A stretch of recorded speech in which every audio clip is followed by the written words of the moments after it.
So thanks everyone for coming and for giving me the opportunity to talk as well. I'll be talking about local sleep in the waking brain and how this can impair attention. So local sleep is a phenomenon that occurs in both sleep and wake. In wake, it refers to sleep slow waves occurring in some brain regions. So this is time dependent. So it depends on how long a person has been awake for. So the longer a person has been awake for, the more local sleep tends to occur. And it's also task dependent. So the more a person has been using a specific brain region, the more likely that local sleep will occur in this region. So it's been theorized that an increase in local sleep can impair sustained attention. However, past studies have relied on sleep-depriving individuals, so the direct effects of local sleep on sustained attention is difficult to determine. To improve this, we regulated the levels of local sleep using pharmacological means. So we regulated 3 neuromodulators, the first one being noradrenaline using atomoxetine. So noradrenaline is responsible for modulating attention, vigilance, and arousal, and it also inhibits sleep-promoting systems in the brain. An increase in noradrenaline tends to increase wakefulness and improve task performance. So atomoxetine works by blocking the reuptake of noradrenaline, and it's a non-stimulant medication used for ADHD. We then use methylphenidate to increase both noradrenaline and dopamine levels. So dopamine works very closely with noradrenaline and impacts reward processing and motivation. So methylphenidate is a stimulant medication used for ADHD as well, and it works by blocking the reuptake. It tends to improve reaction time in tasks, and it also has an impact on sleep. So the ingestion of methylphenidate is suggested to be earlier on in the day, as it can cause insomnia. Finally, we use citalopram to increase the levels of serotonin. So serotonin has been theorized to be involved in building up sleep pressure, and it also has inhibitory effects on activation systems. A subdivision of citalopram, escitalopram, was found to reduce activity in regions of the brain responsible for attention and arousal. So citalopram works by blocking the reuptake of serotonin. So the first aim of our study was to establish the effects of neuromodulators on behavior and local sleep. So we implemented a linear mixed effect model to look at the effects of treatment on behavior from a sustained attention task. So we looked at reaction time and missed targets, which in this study was defined as 1 minus targets detected. And we also wanted to see the effects of treatment on local sleep. So for methylphenidate and atomoxetine, because the increased neuromodulators involved in attention, we hypothesized that there would be an improvement in behavior, so that there would be a faster reaction time and a lower amount of misses. For citalopram, we hypothesized that there would be an impairment in behavior because serotonin is involved in inhibiting activation systems. So we hypothesized that there would be an increase in reaction time and an increase in missed targets.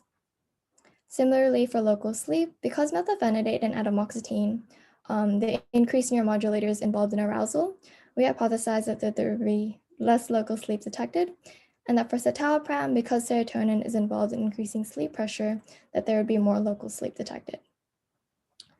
So the second aim was to determine whether local sleep mediated the effects of neuromodulators on behavior. So we hypothesized that instead of treatment just having a direct effect on behavior, the local sleep was the middle ground or the mediator between these two variables. So the data that we analyzed was conducted a few years ago, and it was by Professor Mark Belgrove, and it has 2 papers published on it. It comprised of 32 male participants aged 18 to 45, and the design of the study was placebo-controlled. So each participant came to the lab at 4 different time points, and they were randomly administered one of these drugs. So both the participant and the researcher didn't know which drug they were administered. They completed a questionnaire at 3 time points, just before drug administration, before the sustained attention task, and after the sustained attention task.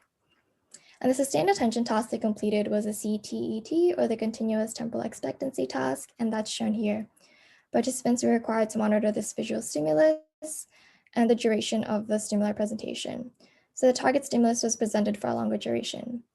To indicate that they had detected the stimulus, they had to quickly press a button. So each participant completed 10 blocks of this task, with each block lasting approximately 3 minutes. So before I go into results, I just wanted to reiterate what I looked at. So I looked at reaction time in seconds and also percentage of mean missed targets. I used the linear mixed effect model and used Bonferroni to correct for multiple comparisons. And I also wanted to look at the mean slow wave density per minute for local sleep for each treatment. So these were detected through EEG, and we looked at the delta band for each electrode and looked for the waves with the highest amplitude. We then compared this to the slow waves for placebo, hence the amplitude for the treatments had to exceed the top 10% of slow waves detected for placebo to be classified as local sleep in the study. We corrected for multiple comparisons by adjusting the p-value using false discovery rate. So the results that we found for the first hypothesis is shown here. The bar graphs show the effects of treatment on the behavior variable, which in this case is reaction time in seconds, in comparison to placebo. And the error bars represent the standard error of the means.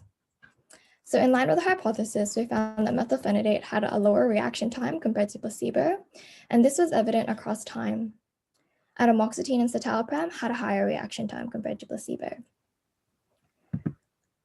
Similarly, we found that methylphenidate had a lower amount of mean missed targets, whilst citalopram had a higher amount. So this figure just shows that the local sleep that we detected was very much centralized, and that it also increased across time.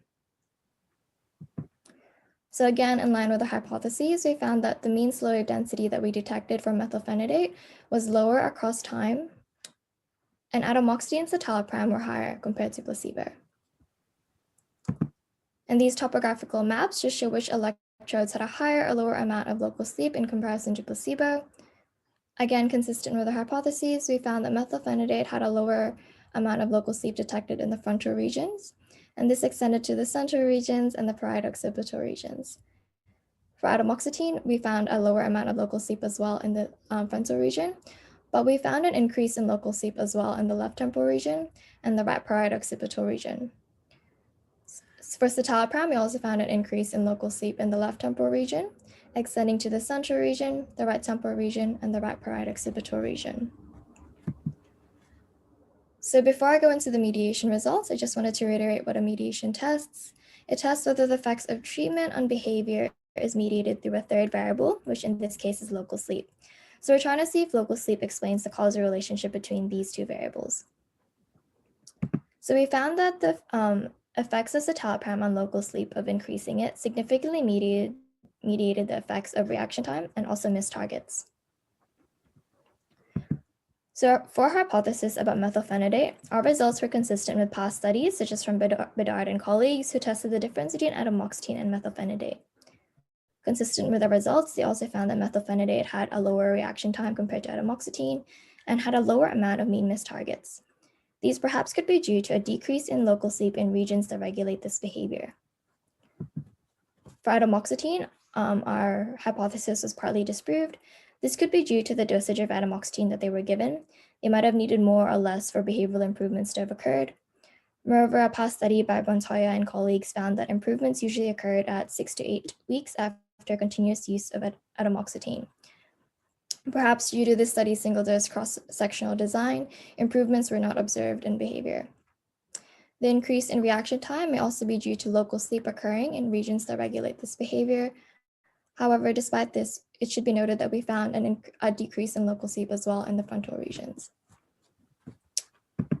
For citalopram, the results obtained are also consistent with findings from a past study by Wingen and colleagues. They found an impairment in vigilance after a single dose of escitalopram. Moreover, another study by Vyazovsky also found that with an increase in sleep pressure, a decrease in task performance was evident. These results also relate to the mediation that we found.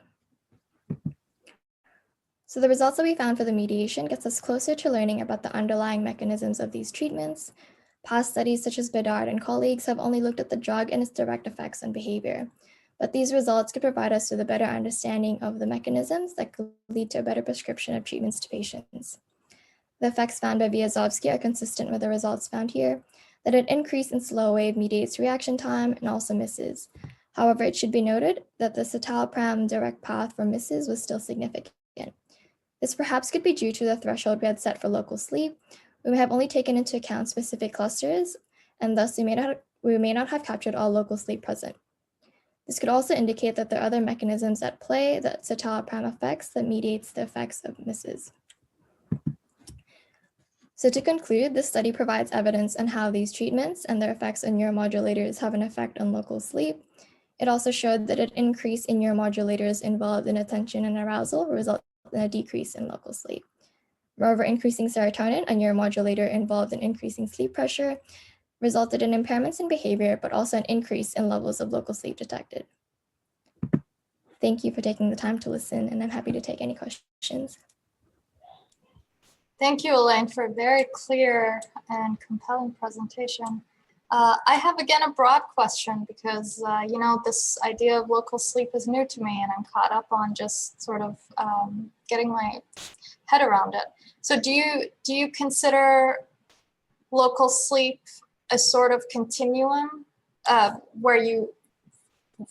a sort of irreversible continuum to where you have these local regions that are in a task-dependent way fatigued, and then you slowly go to global sleep, essentially?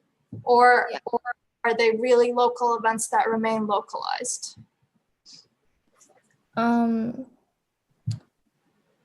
So I'm not too sure if I'll be answering your question. So do you Speculate, mind just okay. So I do know that local sleep, it occurs when there's fatigue in certain regions. So it's that when that brain region is trying to how do I say this? So when there's okay, I've lost my train of thought. I'm so sorry. Does it have to do with local sleep? Haha. That's just a pun. Okay, well, here's another question.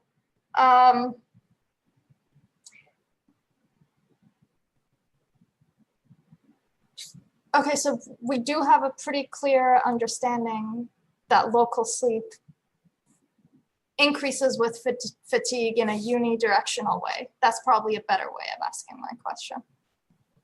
Yes, so it's an objective marker of fatigue, yes. Okay, great. And then do we know, as far as, neuronal mechanisms, do we have any understanding of how we can have local sleep? Because everything, in Neuroscience 101 that I've been taught is that sleep is really a brain-wide phenomena, in part because you have these sort of brainstem nuclei that send neurotransmitters worldwide. So can you speculate on how local sleep can remain local? I mean, this is a huge question, but. That's a good question, and I'm gonna need to ponder on that. That seems fair. That seems fair, and we're also actually a few minutes over time. So thank you so much, Elaine, and thank you, Pinchun, and thank you, Thomas. And